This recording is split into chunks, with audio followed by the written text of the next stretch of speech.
As pens write on paper oblique of whether the answers written are correct or not, so is the future for these girls at Kibera Soccer Academy, a community-based organization that began in 2002 as a soccer club. Richard Tecker, the program's manager, explains the inspiration behind the whole idea of a girls' winning soccer club in a male-dominated field. Parents prefer taking boys than girls to high school. So that's why we decided to start a school in the year 2006. So this school was supposed to be an informal school, just meant for soccer players. So that we thought that they were having so much free time during the day. So we thought of starting a school whereby we could engage them during the day, then even just go and play soccer. The institution has since transformed from just a winning soccer team to a competitive girls' day school that, despite minimal performance in academics, thrives so well in co-curriculum activities. Currently, the school offers secondary education to 130 less fortunate girls from Kibera. The fact that it all started as a girls' soccer team has not barred other girls with other talents from joining the institution, as long as they share the same passion of learning. All girls in Kibera play soccer. So only 25% of the students here play soccer. The rest don't play soccer. So those who don't play soccer, they have to play something. So that's why we introduced these games here. Actually, the main other aim of introducing these other games is to keep them active, because the school does not have a field. So we don't want them to, they are always energetic. So we want them to release some energies in these games here. Other than soccer, students here are involved in income-generating activities that would earn the school revenue for development. This is what mostly as journalists, we always meet most of the time. When that break time comes, we play kidogo, we juggle kidogo, then we go for the meeting. We go, we discuss what we want to come up, the different things we want to come up. So most of the time, we are thieves of time. The school also manages rental houses. Through the Journalism Club, the school boasts of 150 e-learning materials, a number that even surpasses the 130 students. This as the Kenyan government still grapples with the laptop project. The e-learning materials are equipped with the Kenyan syllabus and have a capacity of holding up to 3,000 books. After writing an article about the scarcity of water, actually, somebody somewhere saw it and was touched, and he donated some money. They built a sink in school. This is Ashoka East Africa. It's a large organization. They were also having their own changemaker schools. They were launching changemaker schools in Nairobi from Uganda and Rwanda, and they gave us business. With discipline instilled, a trust has been developed between them and the school.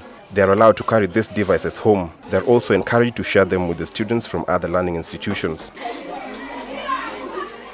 The girls go with the electronic devices at home. Then they always come, bring back on Monday. Then we check, we see whether they have destroyed them or they're in good condition. And one good thing about the sharing, them going with them at home, they share with their siblings at home who are maybe in other schools, maybe in primary school. Also their neighbors who are in other high schools, they share. And also their parents also try to use them. Upon our arrival, a group of Form 4 students drew our attention to this well-equipped laboratory that puts them at par with some of the government secondary schools in the country. As a way of giving back to the community, like-minded personalities like Clara Akinyi and Amos Mungau volunteer at the school. The two are also beneficiaries of an ongoing program at the school aimed at taking volunteers to colleges and universities to become professional teachers. I was very much feeling like I need to give back to the community, because it is through community that I managed to go through my high school. I had done well. I was supposed to join university, but I had no college fees. So I decided to spend most of my time maybe helping these girls. I learned about this school. Then later on, there was a program where the donor wanted the teachers to be trained. And they saw instead of taking trained teachers, they can train the ones who have been volunteering in this school. And we ended up in the university. Clara joined the school as a soccer player. Though she never schooled here, she returned to this place she calls home to share her knowledge with these girls who look up to her. Introduced life skill program into school. Then after introducing the life skills program, whereby we could use traditional games to teach the life skills, since then we've had very minimal cases on pregnancy issues. This is the place we purchased. Kibera Soccer Academy has a feeding program that sees the girls get a meal a day.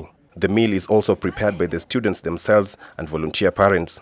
Because most of the time we find we cannot afford sanitary towels, but they give in to us. Some of our sisters here in school, they don't have their daily meals, but you find at least when someone eats the lunch in school, it will sustain her for the night.